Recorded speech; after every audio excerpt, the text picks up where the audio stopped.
Hello, hello, hello, and welcome to the live stream happy hour. My name is Eric Freeman. I'm your host for the live stream happy hour this week. Back again, thanks to Becca for hosting last week. But I'm back here, and I am so excited to be paired and chatting with the writer and cook extraordinaire and delicious food maker, Mia Thanks. Multiplied. Mia, hello, welcome. Thanks. Hi. Thank you. Good to be here. Oh, so excited to have you here. And I'm so excited to be able to kind of share a little bit more about the amazing creative work that you do as a writer, as somebody who explores food, as somebody who's a health advocate in our community. It's going to be really a really exciting conversation today. So thank you all who are tuning in. I'll go over the real quick spiel about the live stream happy hour, and we'll jump right on into it to learn a little bit more about Mia. The live stream happy hour started over a year ago now, around the time that COVID-19 was starting to break out, as a way for artists to continue to connect with community members in our here in Lane County, as well as for our community members to connect with new artists. Since that time, we've gotten to meet with artists from a whole range of creative platforms and be able to connect them with you, all of you out there.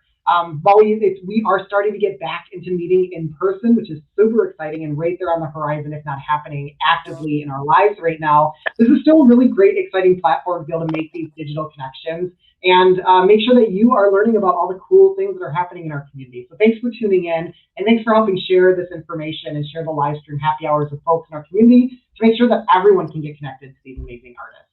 Also, just throwing it out there, if you know of any great artists in our community who have not been on the live stream happy hour yet, but would be excited to share a little bit about themselves, please reach out to lanearts@lanearts.org. That's an email, lanearts@lanearts.org. Let us know who you're thinking of, and we'd love to bring them onto the happy hour.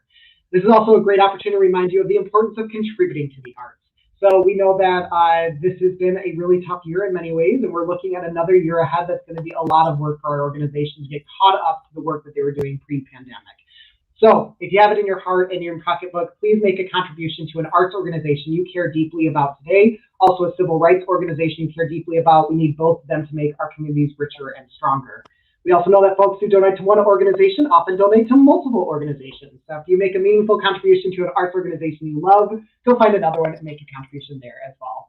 Maybe Lane Arts is one of them, maybe not. That's cool. We just want to see the arts thrive and civil rights work continue here in our community, and we need you to be a part of that. So thank you in advance for your contribution. All right, enough about my spiel. Let's get to the real stuff that we're excited to learn about, and that is Mia. Mia, so excited to have you here today. I know that your name is very intentionally selected, Mia Multiplied. So tell me about the way that that name came to be and some of the ways that you express your creativity. Oh, wow. Mia Multiplied was actually just the name of my company. I've had multiple publishing companies over the past 2 decades, and but I wasn't really using the name in connection with myself. And then some things happened in my life recently, and I'm not going to get into all of them because you never know who's watching, and I don't want to hear about it later. To where I wanted to use a certain last name, but I knew it might cause some issues with other people. So I decided, since I couldn't use the last name I choose to use without maybe hurting somebody, but I refused to use the other last names I've had, I'll just go Mia Multiplied. I just took my company name as my own name, and that's pretty much it. In my work life and stuff where people can't see it, I do use my chosen name at this point. But it was really about not hurting other people, regardless of what I wanted. And I really wanted to use this other name. I decided not right now in public anyway. But Mia Multiplied, it pretty much nails it. My mother said that is me. That's it. There's nothing. She said you just keep going. Then nothing stops with you. So Multiplied works. Yeah, because you practice a multitude of different creative expressions, from writing to cooking, and even just within writing, you have a huge range of different ways you practice writing.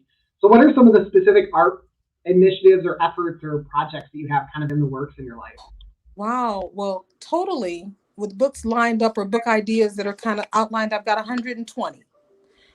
20 of those are actually in queue. I think I added 2 more last night. I had ideas. And so my in-queue books are the ones that'll be coming out next. I've got 2 more cookbooks coming out. But the cookbook thing was the last thing. That was the last art form to come out. I started off as a fiction writer and a spiritual writer. So I've written a complete 7-volume Bible handbook set, translated from Hebrew and Aramaic, to really teach people the Bible if that's what they want to learn, not just reading it and waiting for somebody else to explain it to you. So that was like my biggest thing. I've done a lot of self-help books using religion and my own life. So I've got some books out there that if people read them, they'd actually be reading about things I went through that my family probably doesn't really want out, but I don't care. But it's there. And it, it relates to building up other people. And then the fiction. I've got fiction stories hijacking other fiction stories right now. My brain moves so fast all the time that I've got to, writing is my outlet. If I kept it all in my head, I'd probably implode. But yeah, I do have one. I'll just mention this one book, Saddlebags, Trunks, and Tombs. But it's actually a trilogy, and they all have the same name. But like Saddlebags is actually the first book, and it's about a resurrected gunslinger, and then a writer up in the Portland area who's, there you see it there, that starts seeing these stories in a picture window, and it just explodes. And it started off as one book, turned into 3. And Trunks is the one that's just about done. I've got 20,000 more words, I think. I need to finish it. And the story goes on, but then 4 spin-off series are planned to follow that trilogy. So, and then I got other stuff that's just out there. A lot of stuff I'm working on.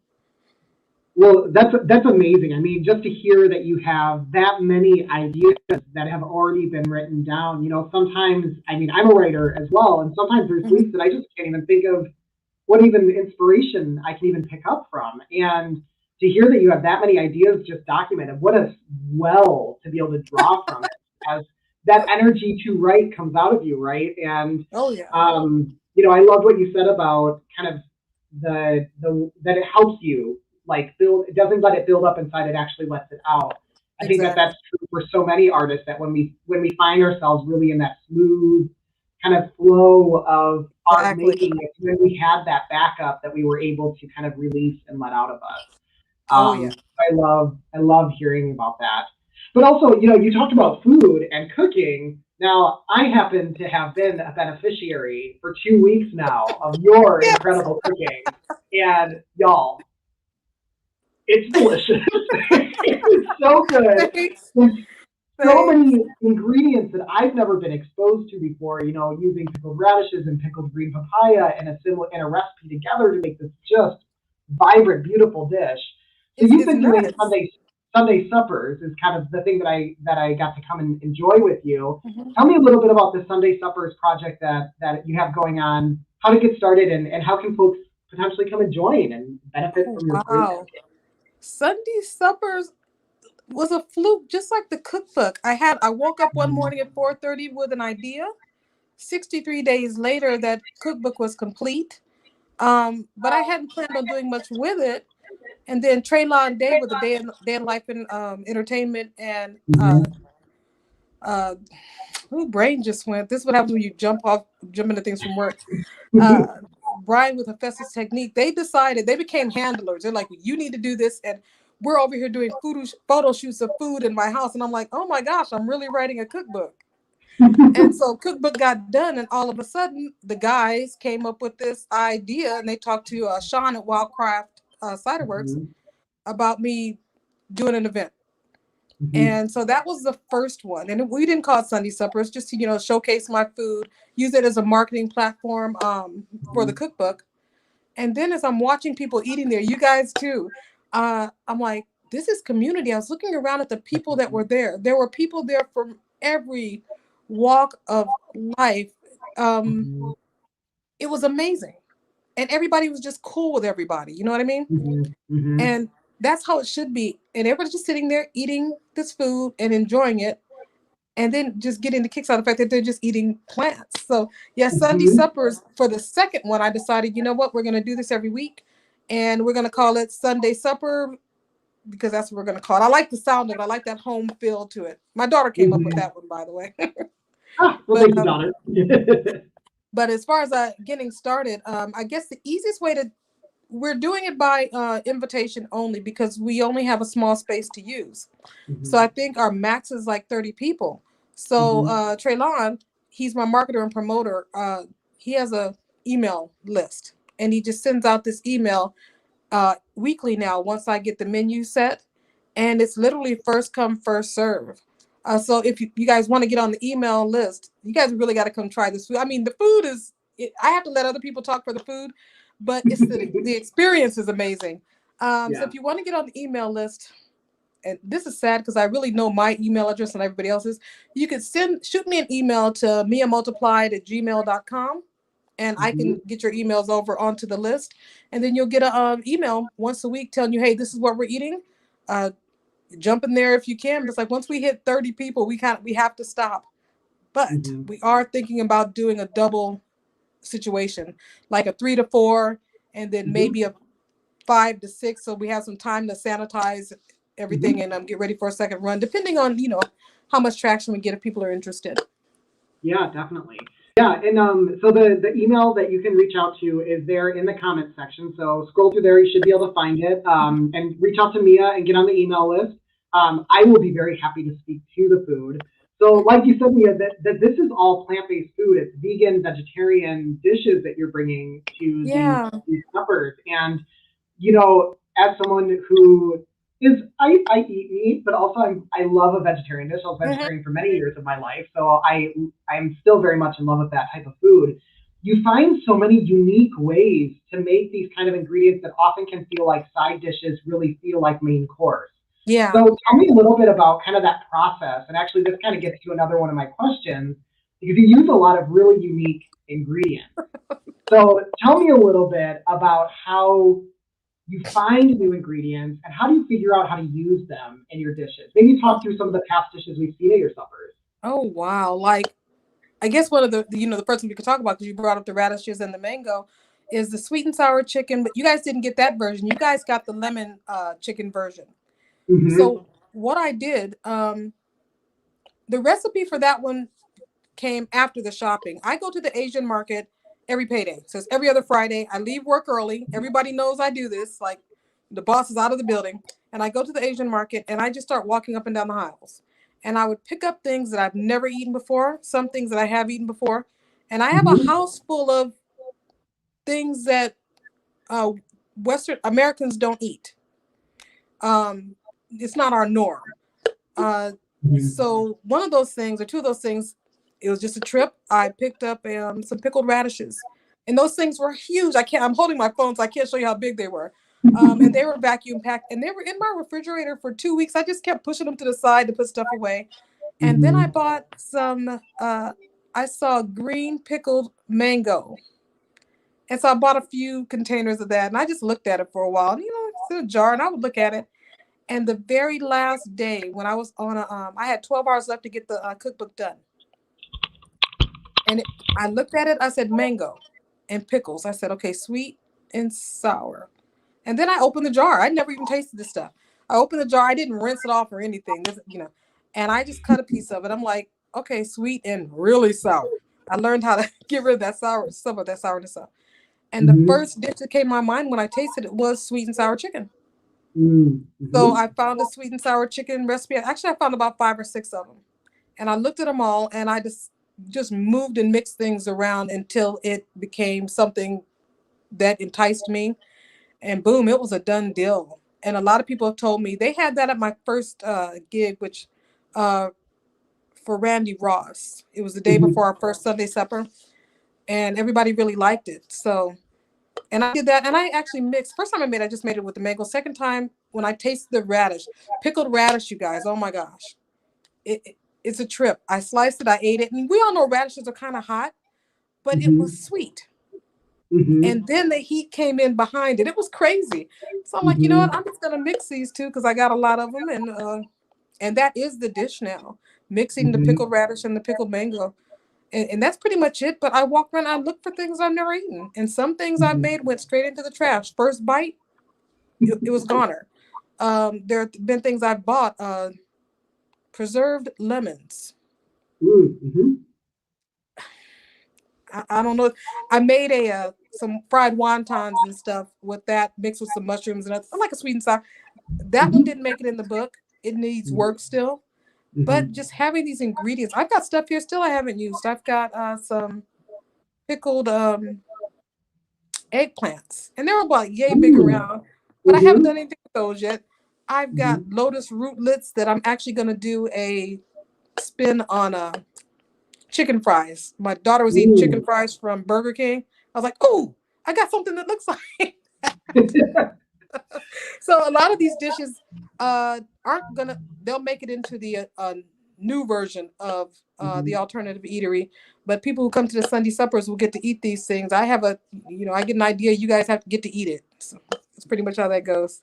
Yeah, so we're all winners here, is what I'm hearing. So I want to go and pull up the cover of your cookbook. My husband and I did purchase the cookbook, and y'all, there's a lot of solid, wonderful recipes in here.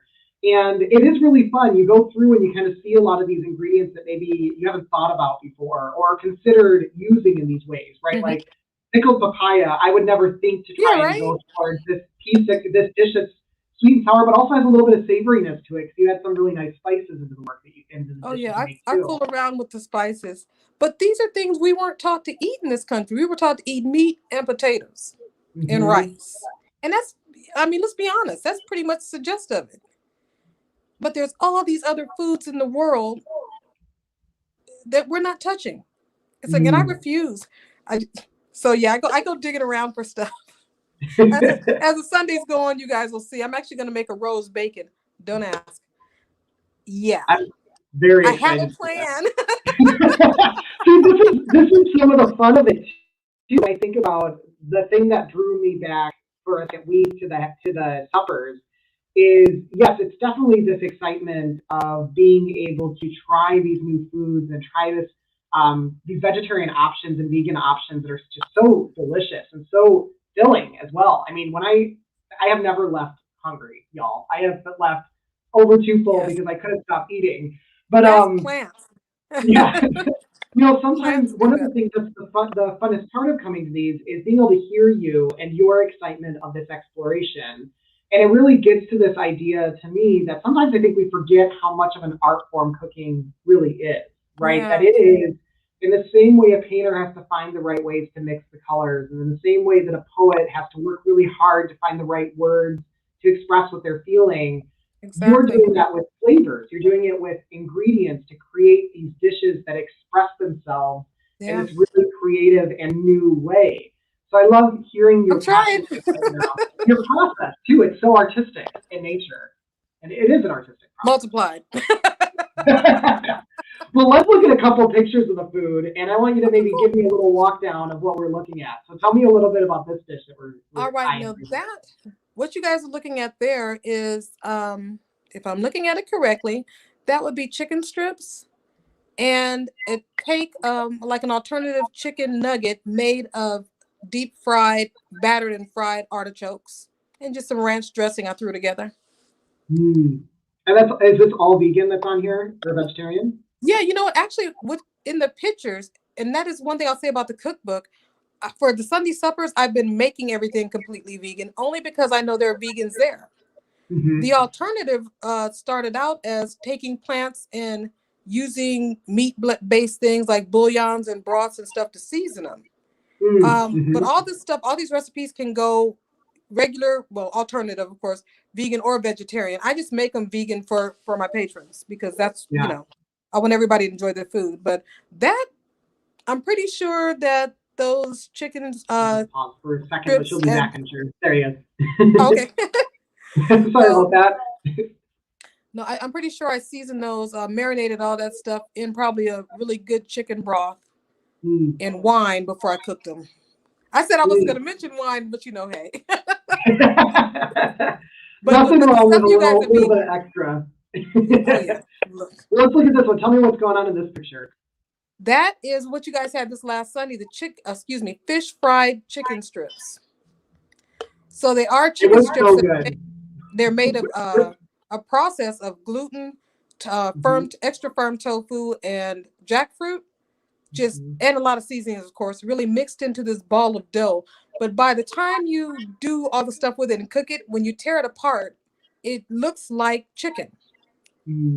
And so it's a process, but it's worth it. And that's one of the things. I actually really like the flavor of these. I had some last night because I had some left over from Sunday. So. And This the was salad the is dish. salad. This was the dish at the last one that I couldn't stop eating. I was like, these are so fantastic. delicious. And I told you this before. You know how to fry your food, right? That it's not too greasy. It's a nice, like, crispy, just flavor. It's just right. Sometimes you get fried food and it just feels like it's weighted in you. Yeah, And these ones are yeah, pretty light, and it's oh god, the flavor is just so yeah. good. So it took a little work, but you know what? Once I nailed it, it was a done deal. I love it. Well, let's check out one more dish, and then we'll move forward with another question I got for you. Okay. So this one's a little bit darker, but tell me what's going on with this piece. That is an alternative boneless barbecue ribs. And it's made out of a gluten meat that I'm actually switching up a little bit. I keep fooling with stuff until I get it perfect. This I actually served at Randy Ross's gathering they had when Lola Buckwald was unveiling a picture she had done of them. And I'm going to tell the story. When Randy first saw them, because he's a vegetarian, he looked at him, shook his head, and then walked away. But he ate the other stuff. And then he came back, and then he got a couple, and then he walked away. And then by the end of the event, he's like, look, I thought when you said everything was vegetarian, I looked down at these ribs. I said, no, she's lying about that. I don't know what kind of lamb or pork or beef that is, but that's not vegetarian. And he told me his wife had sent him back to come try them because I grill these things and everything. And he said, I've been a vegetarian for a very long time. It's hard working with that gluten to get it to do right. He goes, you need to be serving these on some kind of little sandwiches or something. This was excellent. I can't believe it was vegan. So that was fantastic. Yeah, that's no better compliment than somebody who is vegetarian being nervous to eat something because they think it might actually be meat or feeling nervous to look it's not at going it to and be think right. it was real meat, that was like, whoa, you thought that was meat? Okay. Yeah. Well, and you know, he's somebody who knows, right? He's had probably a lot of these kind of ingredients, especially tofu and things like that, right, can get really rubbery. But yeah, you find some really beautiful textures in your food is something that I know I'll that I've work at really it. enjoyed as well. So, well, I want to talk a little bit about the ingredients that you choose. And I know this was something you talked about in your first Sunday supper, but tell me a little bit, because you are a healthcare practitioner. You supervise a nursing team, and you're working on your doctorate in healthcare. Is that correct? Yeah. Yeah. So also, y'all, working on a doctorate, 120 different writing ideas, putting out a few cookbooks, hosting Sunday suppers, truly multiplied. And a director of nursing at a rehab facility. I'm busy. Oh my gosh. So tell me a little bit about your role, how your role as a healthcare practitioner has impacted the way that you cook your ingredients and the types of ingredients you use. You know, I'll be 53 in a month, and I have been in the nursing profession since before I turned 18 years old. And I used to weigh 315 pounds. 2 years ago, I was down to a size 10, which was 190 for me. Menopause took care of that and brought me back up to an 18. But I'm on Weight Watchers now, and my food is actually Weight Watchers friendly. I was laughing about that last night. But what I've seen from just taking care of people now, I don't have any heart disease or anything like that. I'm blessed like that. I've done enough to keep myself healthy. But what they just recently started calling the lifestyle diseases, which means it's a disease that you're getting from a lifestyle. It's not genetic. They used to say heart disease, stroke, cancer, diabetes were all genetic. And then they're slowly starting to say, they don't say it too much because I'm just going to say it, you can't make any money off of it that way. It's really lifestyle. It's what you eat. It's what you drink. It's how you, how you live. And when you change your lifestyle, and literally they've already proven that meats are main contributors to cancer and heart disease and stroke and diabetes. But plants are not. So I was trying to figure, I was a raw vegan for a while. I've done it all. And I just can't. I mean, I can make a smoothie. That's about as raw vegan as I'm probably going to get right now. But I started looking at these plants. I'm like, wait a second. What if I take these plants? Here's the alternative part. And maybe use a little bit of dry beef rub or something, or like I had fish sauce at one time. You guys got the story about the fish sauce. We weren't talking about that right now. But I started using other things. I have rendered duck fat in here for a recipe I'm going to try, but it's for another cookbook. But plants. So what if we eat plants? I can no longer digest meat. So I started making things to take the place of meat and still try to get that meat flavor for those who still really need that or still or miss it, but are using plants, and it makes a total difference in health. And I think if more people knew, not only they just don't want to eat salad, and so it's hard for them to change, but what if you could have a deep fried catfish that is a banana blossom? It'd be a game changer. The macaroni and cheese I make, that's completely vegan. Most people say I've got to have this and that. I've got to have the eggs. I've got to have all this cheese. No, you don't. And eating these plant-based things, you're still going to get the same flavor if you can get it right, and textures. And it doesn't taste. I always tell people, don't expect this to taste like fried chicken because it's not chicken. Expect it to be close enough to where you wouldn't mind doing this in place of something that's going to cause you some health problems. And so me being a nurse and watching people die, I've sat by people's bedsides. I've seen a lot. I've seen a lot. And it's so unnecessary. My morbidly obese patients now, I don't talk to them about lifestyle because at this point, they don't want to hear it. They don't want to hear it. But if they see me around and they ask me what I'm eating, today I took the rest of that broiled fish, I took some of that to work. My nurses actually took it and ate it. And they were like, it doesn't taste like fish, but it's really good. I said, but they did taste that oceany thing. So if you can start convincing people that plants are what you need, our bodies, from the way our bodies are made, and this is scientific, guys, our bodies are made for plant foods. They weren't originally made for meats. When meat came into the picture, our bodies didn't change to be able to accept meat as well as it did plants. We just did. And then the disease hit. But there's so many plants out there that you can do things with and get creative with, that there's no reason to not, even if you do 1 meal a week, you're doing better for yourself than you normally would. Yeah. Well, I really love how you're talking about this inspiration that came from thinking about care of self, and not letting this idea of limited ingredients limit creativity is something that I hear in this. You know, banana blossoms, I got to try that fried catfish that is made with banana blossoms. And really, truly, it's, my husband and I were like, banana blossoms? What even is that? And then you look it up and you're like, right? They're like foreign. Look, I couldn't even comprehend. I was like, I can't even believe that this is a thing that exists. And what a delicious ingredient to even add to your repertoire, right? And to be able to find and discover these kind of textures that can come out of vegetables. I'm a foodie. Yeah. Well, and also you talked about, this is about lifestyle, right? And, I know you talked about diabetes, heart failure, heart disease, all those pieces that come into this. Stuff. And I know something you mentioned in the first supper, and this is a true statistic as well, is that those diseases often disproportionately impact Black, Indigenous, and person of color communities, low-income communities, places where there's food deserts, which often are communities that have a high BIPOC population.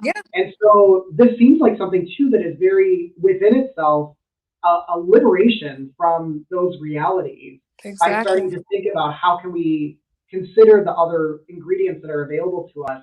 Because this kind of gets to another question of how can cooking be an act of liberation and empowerment, especially for those communities who disproportionately are impacted by these lifestyle diseases. Yeah, I look at it as one of the lies. I grew up in a Black American family, Southern California. Parents are from the South, father from West Virginia. They were from poor areas. They ate what was given them. And back in slavery days, they gave the slaves the leftovers. So we got this thing like eating the intestines of pigs, which is chitlins. I was raised on stuff, and I cook them well. I know how to cook all that stuff, The pork chops, we got into that, and everything is either fried or smothered. And it started out with our ancestors in this country having subpar ingredients that they had to feed themselves off of. And they took these ingredients and made them taste good. And all the generations, we just kept doing it. We kept doing it. Then they started, soul food is the thing to do. Soul food will kill you. It will kill you. But you can have those same flavors. You know, we were talking about the locusts. Some people know that I'm fooling around with a new cookbook that's related to cleanliness and food according to the Bible. So I was looking at locusts once. Now we know shrimp. We all love shrimp. I don't know too many people that don't love shrimp. And shrimp, they are the garbage collectors of the sea. That's what they're there for. But then they have these locusts, and locusts taste like shrimp as well. And I have food. I'm still working with them, but they do taste like shrimp, and they eat plants. So now comes to, do you want to eat something that eats garbage? And we do put that in our bodies. When we eat them, we're eating what they ate. Or do you want to eat something that tastes very, very much like it, that eats plants? And our bodies see that those plants is like, oh, we can do something with this. You talk about how full you are when you leave. There's a reason for that.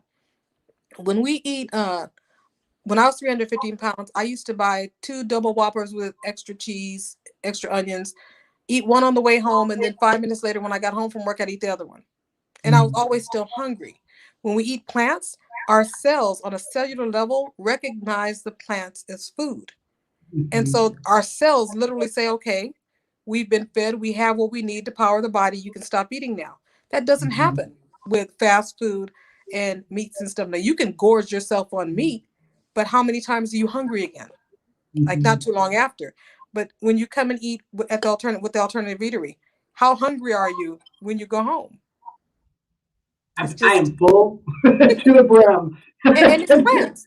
It's a scientific, and it's scientifically proven. Our bodies know what to do with plants. They tolerate meat. Meat fills our stomach. Plants build our bodies. But we don't have to be raw vegans to do it. You know, I'm not knocking it because I've done it, but I'd rather eat a alternative deep fried catfish than a piece of watermelon or something.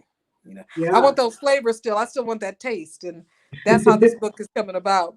Yeah, well, and with what you're talking about too, this isn't to say that soul food is bad, right? Because you're creating these very delicious soul food inspired dishes, and could argue are still within themselves soul food in that their intention and where they're coming from, and the history that you're coming into with this creation of inspiration. But to be able to think about what are some ways that we can consider the other ways to explore that realm of food. And the other thing that I really love that you, I think, practice a lot in your food is you talk about this raw vegan diet, and that is for some people impossible, right? Whether you live in an environment that just is a food desert and does not have fresh produce, or you're somebody who can't afford the fresh options. Exactly. A lot of the things you do, I think about your where's the oyster? The clamless clam chowder. Yeah, the clamless clam chowder. Where's the clam chowder? That uses canned mushrooms, right? Yeah. And that's an ingredient that it can be found almost anywhere, and is sometimes a little bit of a neglected item on the shelf, but that's something that is an intentional ingredient that is canned, can be preserved, can be purchased when it's low cost or on sale, that then can be incorporated into a really delicious dish. So tell me a little bit about some of that liberation you think that can come from thinking about new ways to think about vegetables, that it doesn't always have to be the freshest ingredient, right? It really doesn't. You guys get, like I said, I use canned stuff, I use pickled stuff, I'm using, but at the end of the day, they're still plants. They're still plants. And there is something about eating food that's good for you. You feel different. And for people to know that there is something different you can do. You know, we got a lot of poor people in this country. And the fast food restaurants will sell value meals for cheap. Or you can go on the dollar menu and get yourself a burger and some fries and a drink for $3. But you can take that same $3 and make yourself beans and rice, and you learn how to season things. It tastes better. You make more of it. You can feed more people on that same $3, and it's good for you. And I think that's the one thing I really would love to see people do, especially with my recipe, my recipe books. They can do the same things they were doing. It takes a little creativity, a little bit more time, but we're worth it.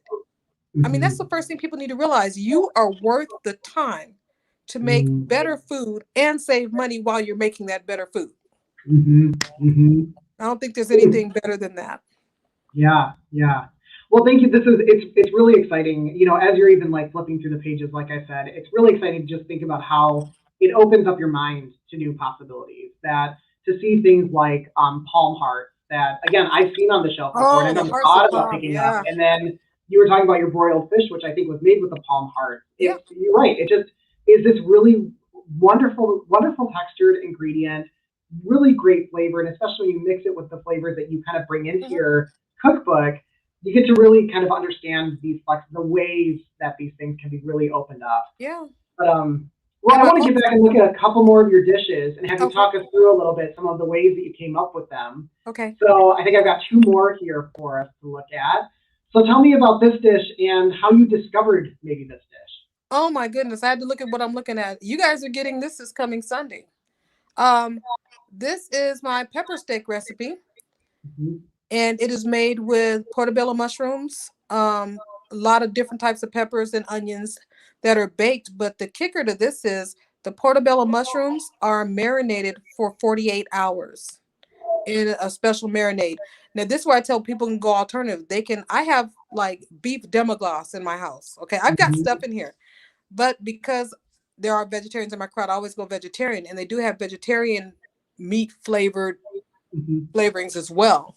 I'm good. I can pull seasonings well enough to be able to pull it off without adding the meat to it. But this could be vegetarian or it can be alternative. You can get more of that meat flavor. People can add an animal fat to it. Like I actually have bison fat as well that I've done for some other things that adds more of that meatiness to it without the main part of it being meat, or do it vegan, But yeah, so this is pepper steaks. You guys will be using those on your sliders this week. Y'all, so excited. I see Lola is in here. She's getting excited for next time too. Yes. Yeah. Lola and I have both gotten to enjoy the last 2 weeks of this delicious food. So I know that we are not alone in feeling excited about this. Oh yeah. And I've got another one here for you. So Mia, tell me about this piece. This is a raw tart, right? Yeah, this was back in my raw vegan days. I actually started I got to the point where I was making raw pizzas, raw cookies. This was a raw tart. I went out to one of the local farms and got some peaches and nectarines. And the tart part of it is basically made of mixed nuts. I grind them down and, I added honey, probably maple to this, lemon juice. And I dehydrated it at under 100 degrees. I think I dehydrated at 100 degrees. And when they got firm and, glazed and everything, then they're done. But because I haven't killed the enzymes, they're still considered living food. We used to have jars full of raw cookies I was making all over the house. But I threw that in there because eventually I'm going to start adding some of these raw vegan dishes to the Sunday suppers, so people can taste some other things they can do. Awesome. Yeah, this looks absolutely delicious. It was fantastic. Yeah. Well, and when you think about like those kind of ingredients too. That was over 8 years ago. Oh my gosh. So you've been at this for a second. This isn't a new journey for you. I've been cooking since I was 14 years old. So I just was cooking, family stuff, and then I switched out. And I'm gonna tell you, my family won't eat my food. And if any of them are watching, y'all don't eat my food. They laugh. And I can say you're missing out. See, you guys can tell them but it's a mindset. We're raised a certain way. And like I said, granted, I can no longer really digest meat. So if I try to eat meat, it's a wrap. It's not going to stay in my stomach for more than 5 minutes. So I had to do something different. And it gets depressing when you can't get those flavors that you're so used to having. So I said, screw it. I'm going to go find some plants and make them taste like what I'm used to tasting. But it turns out they're better. It's just better. It takes a little bit more work and creativity. But like I said, I can provide that in cookbooks for you guys. But once you start working with these things, you'll make it your own. And that's really my main reason for putting the cookbooks out. I'm going to give you a guideline, but you can run with it because I've made them my own, you know? Yeah, absolutely. Well, I got another question here for you because we kind of talked through this idea of the experimentation you've gone through, and you were talking about locust and still trying to figure out like getting it right and Yeah. all those different pieces that are still kind of like in the works.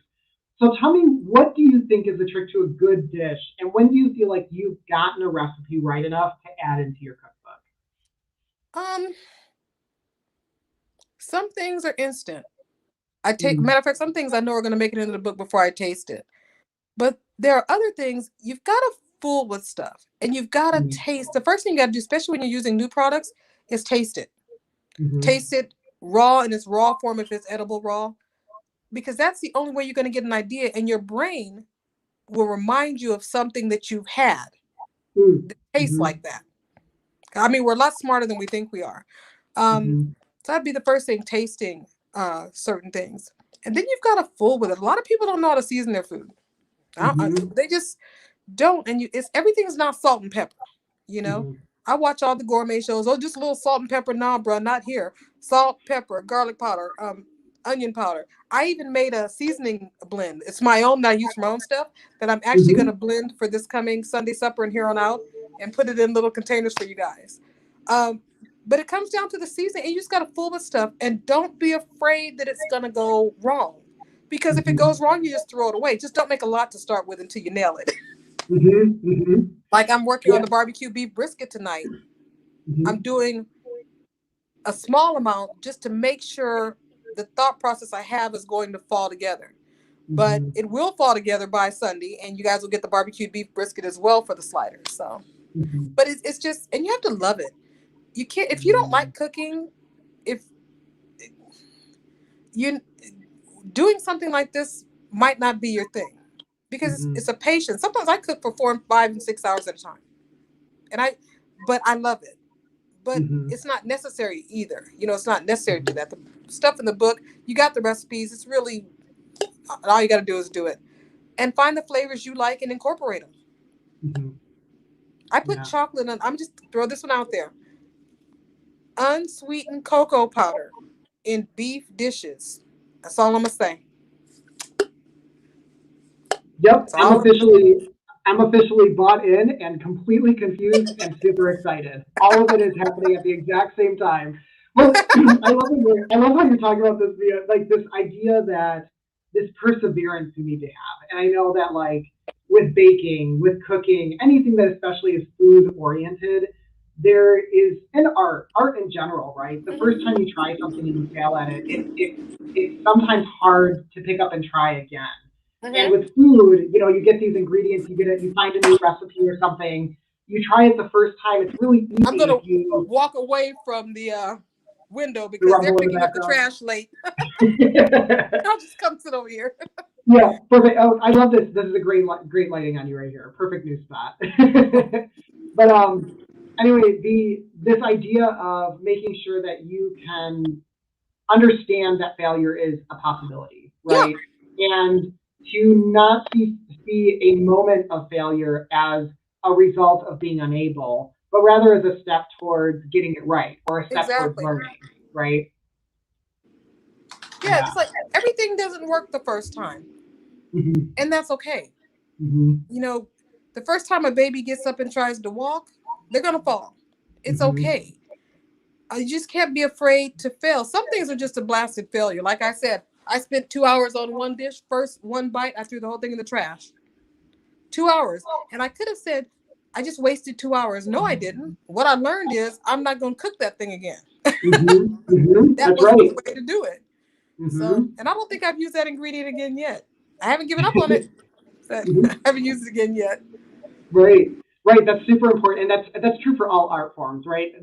Everyone who identifies as an artist of any form, you know, there's poems that I have written and then immediately been like, nope. Yeah. Or sometimes it's like, I'm just going to set this way over here, and maybe in 5 years I'll come back and find that one line that actually gets me into the right answer. But right now, I know that that's not right. And that's a part of being discerning. It's a part of learning. It's a part of growing as an artist. So I really love hearing that. Well, I got another question, Mia. I want to hear a little bit more about your other writing endeavors. We talked a lot about the food endeavors that you've been on, but you also mentioned at the beginning that you've got tons of different fiction writing ideas. You've Oh done yeah. work with self-help books, with Bible study work. So tell me a little bit about where you draw Um, inspiration for these other projects, and what are some of your favorite things that you're working on right now? well, I got to tell you, a lot of my writing was, I'm going to say Bible based, but I'm going to quantify that. I follow no religion. I'm Mm, not a part of any church. Um, I've done all the religion stuff and found big flaws in all of them. And mm, through my religious studies, what I realize is most people aren't following the word anyway. They're taking what they want out of it and doing what they want. mhm, And so that's when I mhm, left religions alone. And consequently, my history of the Promised Bible handbooks, that was a 6-year deal, and it literally is Bible studies, but only from 11 books of the Bible. You don't need a whole lot of mm, information to learn how to treat other people right and live right, mm, but it's there. So that was like my big thing. But I was, and I do prayer and meditate, and it's probably more like meditating, and that's how mhm, the cookbook even came about. Is do something else, help people where they can hear you, mhm, because everybody's not ready to hear the other stuff. mhm, Uh, the self-help books, gosh, I've got so many. I think I have like 17 or 18 books out right now. I've got a book called Raw Mondays for a Month. It was a mhm, course I taught at Lane Community College as a community course, mhm, just teaching people that they can eat more raw. You start off with 25% on the first Monday, and by the time you get to the fourth Monday of that month, you're eating a completely raw vegan day. Just to mm, introduce people to the fact that it isn't impossible, and they're probably eating more raw food than they thought. mm. I've got another book called Five. Oh gosh, I've got books all over the place. When I think about it, it's like I forget. My sister sent me a file of one of my books, and I'm like, "Where'd this come from?" She goes, "It's yours." And I was like, "Oh." But the fiction stuff, it's really science fictiony. My sister told Mm, me I used to lay in the bathroom and tell stories to myself, and I remember doing this. But mhm. what I didn't know is that my sister sat outside the bathroom door and listened to the stories. And Oh. this is when I was a kid. And I'm like, really? And they're like, your stories were good. You did a whole story on feet. I'm like, I remember. But it's just the way my brain works. I can walk Mhm, down the street and see a leaf on the ground. And mhm, I wrote, literally, I think I told you guys this. It was like a 2,000 word short story about a woman who was triggered by a leaf on her, uh, in her doorway. mm, And her ex was hiding in her closet, murdered her, all from seeing a leaf. So, but yeah, I've mm, got some others, but yeah, I've got all kind of stuff. Oh my gosh, yeah, I got stuff. My blogs, I sometimes put my book ideas. I do have a book idea out right now that it's the first one ever that I don't talk about, mhm, because when I got the idea and started sketching it out, it's huge. It's like movie huge. mhm, It's on its own file that's it's on a little flash drive, password protected. I mean, the whole 9 yards. I have never done that with one of my stories. Um, and it is actually turned into, it's going to be a 5 book series, but I just got to get around to it. But it's huge. mm, And it's kind of based with the Black community and what we could do. mm, My people don't realize how smart they really are, mm, even though a lot of Black Americans have created things that everybody uses in everyday life. mhm, And mhm, so that book will be kind of huge, but it is a fiction story. It's definitely a mhm, fiction story. A lot of my stories have clones hidden in them somewhere, just. And sometimes when I'm writing a book, I called my daughter once. I was working on book 2 on Trunks of the trilogy. mhm, And I was talking to her about the chapter I just finished. Like, I cannot wait to find out what happens next. So it's like I'm reading these stories instead of writing them. mhm. But yeah, I'm going to be putting a lot of blogs out. I put chapters of certain books out there from time to time. If anybody's interested, it's on my website. But yeah, I'm all over the place.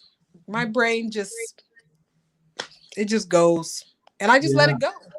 I don't Mhm, subdue my mind when it comes to anything anymore. Even with the cookbook thing. First, I told myself I couldn't write a cookbook.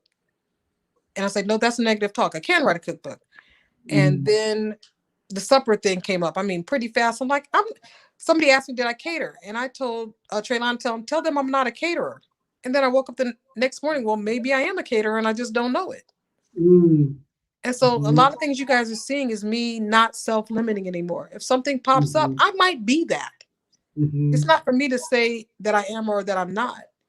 And I used to tell people, anything that's a hobby to you, it's probably not a hobby. It's probably what you're supposed to be doing.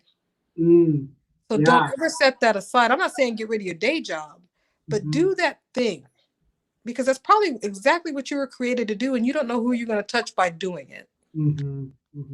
Yeah, I hope that answers the question. Yeah, oh my gosh, yeah, absolutely. It sounds like it's really coming at it from a possibility mindset of feeling of when an inspiration comes to say yes to it rather than suppressing doubt. And really, that's a practice that is so hard to come by as a person, to be able to say, like, see a leaf, see this whole story that maybe is discovered in it. Exactly. And it's really easy to say, oh my gosh, that's so silly. What a silly idea. Let that pass, let it go away. But instead to be able to say, oh, that's an idea. That's a thing I can follow. That's a yes that I can lean into. Exactly. Things are viable, and the stuff we set aside as silly might have been the things that took us to exactly where we were supposed to be. But we've been taught to not lift ourselves up. We look for other people to lift us up. I don't look for anybody to lift me up. I love that you guys enjoy my food. I was like, dang, they really like this stuff. But I don't let anybody tell me what I can and can't do. I picked up a 3-year-old and moved away from my whole family 900 miles away. I was told I wouldn't make it. You can't survive that. We're here,